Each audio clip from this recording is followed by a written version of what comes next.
Está escrito no Evangelho segundo João, capítulo 8, versículos de 1 a 11, o seguinte: De madrugada voltou Jesus novamente para o templo, e todo o povo ia ter com ele, e assentado os ensinava. Os escribas e fariseus trouxeram à sua presença uma mulher surpreendida em adultério, e fazendo-a ficar de pé no meio de todos, disseram a Jesus: Mestre, essa mulher foi apanhada em flagrante adultério, e na lei nos mandou Moisés que tais mulheres sejam apedrejadas. Tu, pois, que dizes? Isto diziam eles, tentando-o, para terem de que o acusar. Mas Jesus, inclinando-se, escrevia na terra com o dedo. Como insistissem na pergunta, Jesus se levantou e lhes disse: Aquele que dentre vós estiver sem pecado, seja o primeiro que lhe atire pedra. E tornando a inclinar-se, continuou a escrever no chão.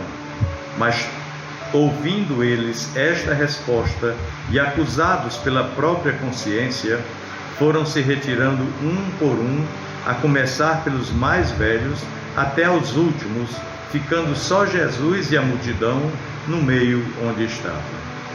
Erguendo-se Jesus e não vendo a ninguém mais além da mulher, perguntou-lhe: Mulher, onde estão aqueles teus acusadores? Ninguém te condenou? Respondeu ela: Ninguém, Senhor. Então lhe disse Jesus: Nem eu tampouco te condeno. Porém, vai e não peques mais. Meu irmão, minha irmã,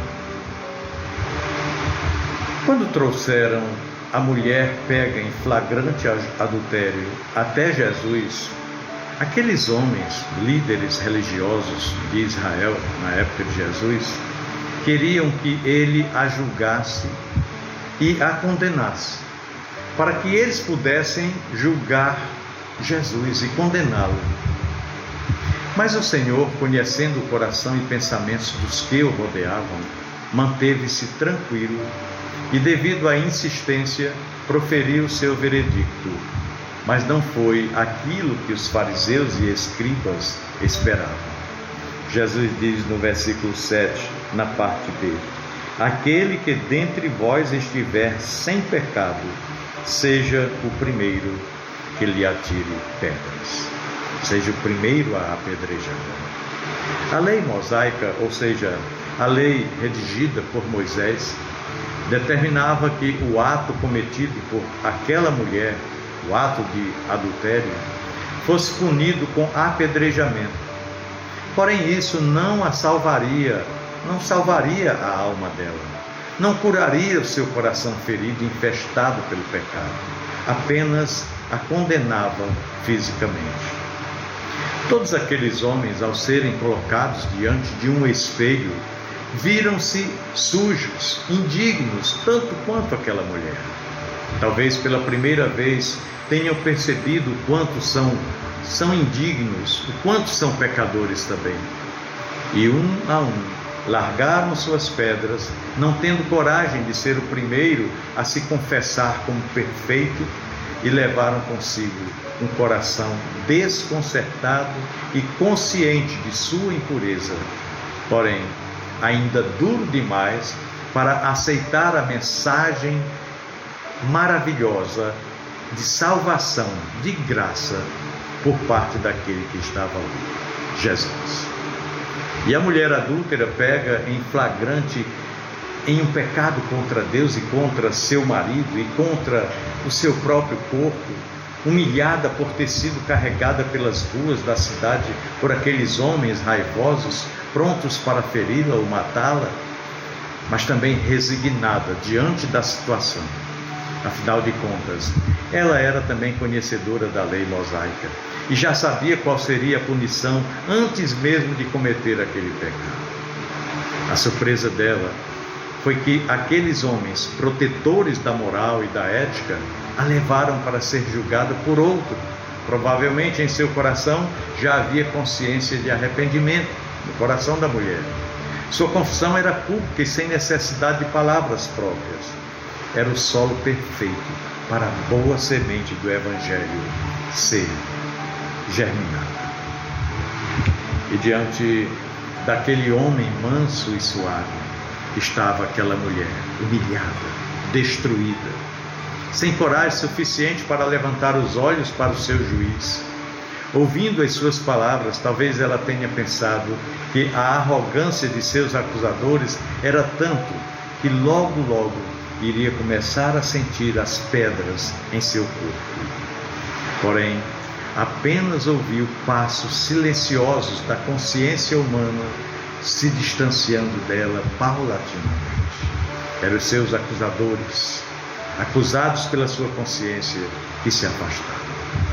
Quando enfim cria coragem para levantar os olhos, vê em sua frente o seu Salvador. Mas ainda faltava o seu coração ser salvo.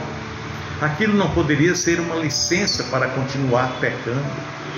E endireitando-se, Jesus, e não vendo ninguém mais do que a mulher na sua frente, perguntou para ela: onde estão aqueles teus acusadores? Ninguém te condenou? E ela disse: ninguém, Senhor. Então Jesus respondeu: nem eu tampouco te condeno. Porém, vá e não peques mais.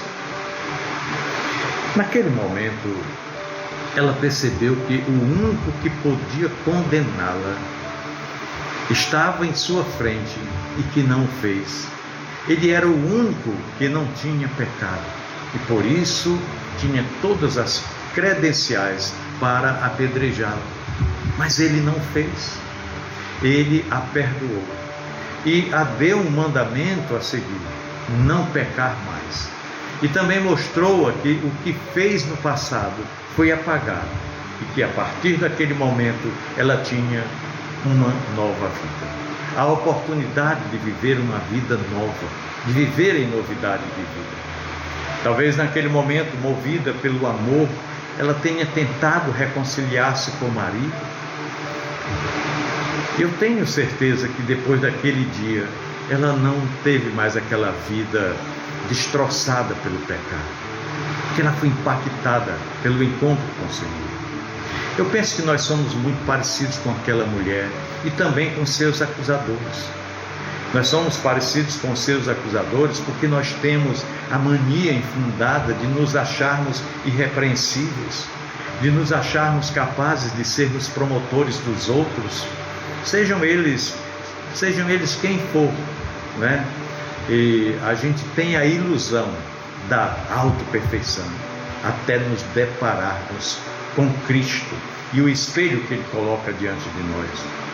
Quando nos deparamos com Cristo, ainda tentamos nos auto-justificar com diversos argumentos humanos e do qual nós recebemos a mesma confrontação.